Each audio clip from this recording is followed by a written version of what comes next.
Vamos a analizar la situación del dólar, que fue es una de las variables que siempre recomendamos tomar en cuenta. Las otras dos son la paridad, perdón, la tasa de interés y la inflación. El dólar venía planchado, de hecho, muy atrasado respecto de la inflación. Este cuadro mide la relación base 100 que hubo entre la inflación o medida con el SER, que es la línea roja, y la línea azul, o negra mejor dicho, es el dólar oficial, o dólar a 3.500. Arrancamos en diciembre del 2019, iba todo normal, hasta aproximadamente abril del 2021. Ya en el gobierno de Alberto Fernández, la inflación empezó a despegarse respecto del dólar. En la llegada de Milei se produce en diciembre una importante devaluación que hace que el dólar logre recuperarse de lo que venía perdiendo e inclusive estar muy por encima de la inflación. Pero luego, lógicamente, siguió la política de dólar planchado por parte del dólar oficial y la inflación se aceleró, porque ya venía acelerándose de la época del gobierno de Alberto Fernández, y con las políticas que adoptó el ex ministro Massa se aceleró más después en el tiempo la inflación. Es indiscutible que este movimiento de aquí es un movimiento totalmente errático. Acá se combinan fuerzas que tienden a hacer subir el dólar, fuerzas que tienden a bajarlo, fuerzas que tienden a subirlo. O sea, es como una pulseada entre dos sectores, unos que quieren que suba, otros que quieren que baje, otros que vuelven a aparentar o creer que quieren que suba. La tasa de interés también se vio afectada, porque fíjense que a principios de marzo la tasa de interés, que venía bajando desde, desde septiembre del año pasado, nuevamente retomó con ganas. Es más, la tasa Badlar, que recoge periódicamente el Banco Central, se encuentra en 38,5% anual. Si bien es una tasa de referencia, pero recordemos que en febrero estábamos hablando de tasas del 27,5%. Bueno, el Blue no fue la excepción. El Blue también hizo un incremento fuerte, una violenta caída, porque desde niveles de 1.370 aproximadamente cae hasta los 1.150 y ahora está ligeramente retomando impulso. El contado con liquidación y ahora para estabilizarse en los actuales niveles. Pero vamos a analizar desde dónde podemos ir entendiendo un poco lo que pasa con el dólar, y que es a través de el movimiento de dólar en el mercado de futuros ROFEX, la referencia de la expectativa que tiene el mercado respecto del futuro. Vamos a ver qué pasaba el 7 de abril. Las tasas que se generaban en los distintos contratos ROFEX futuros eran altísimas. Porque veríamos, vamos a analizarlo tiempo atrás,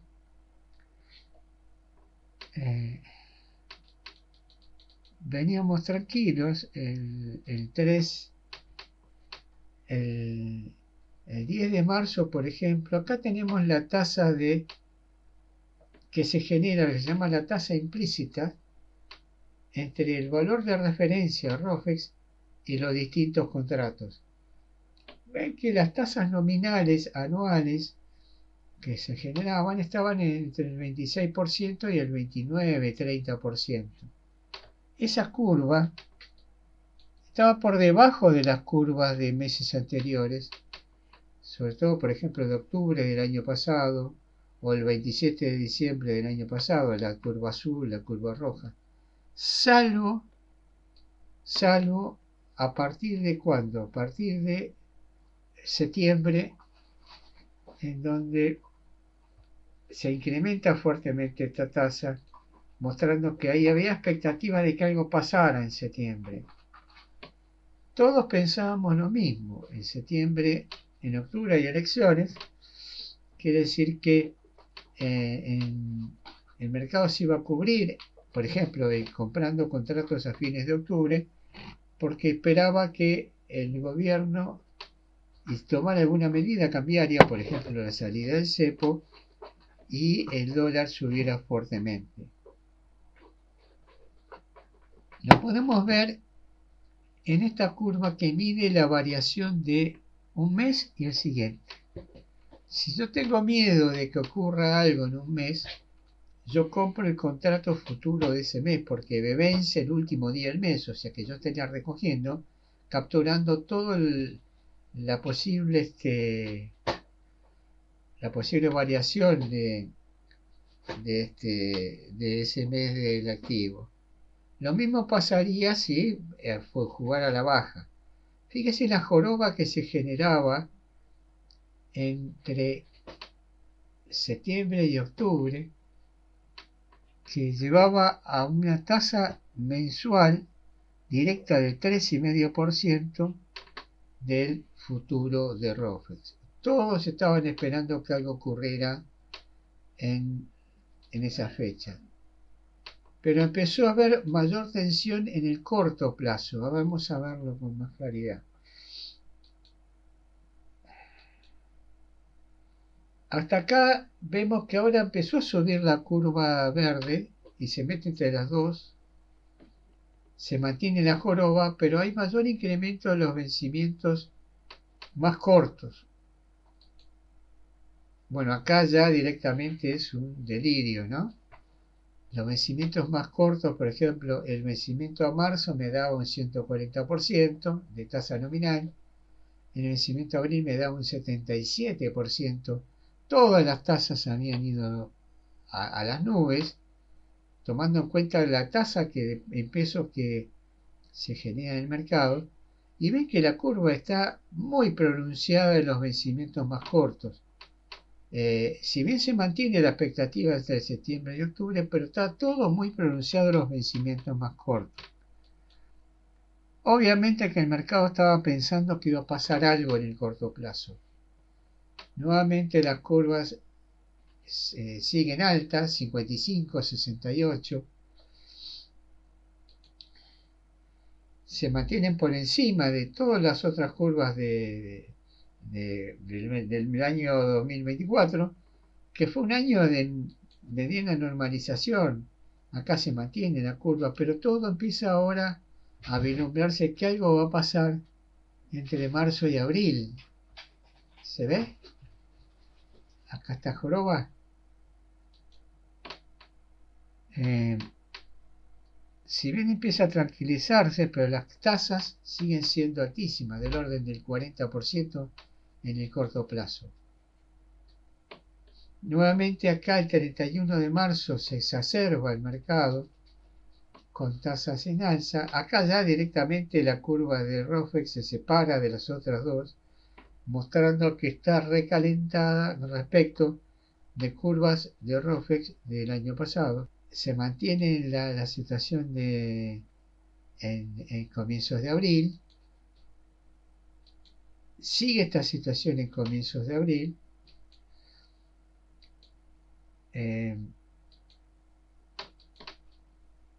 El 7 de abril vuelven a estar para cerca del 70% de las curvas de corto plazo. Esta tasa en pesos, tasa en pesos del 70%, 69%.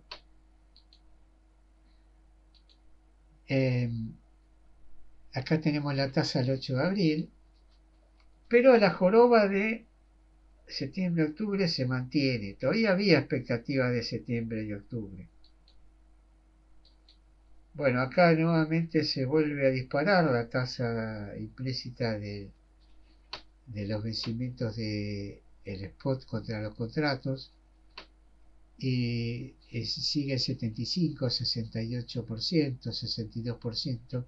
Es una barbaridad si comparamos lo que son las tasas en pesos en el mercado. Llegamos al día previo, a los días previos a la salida del cepo.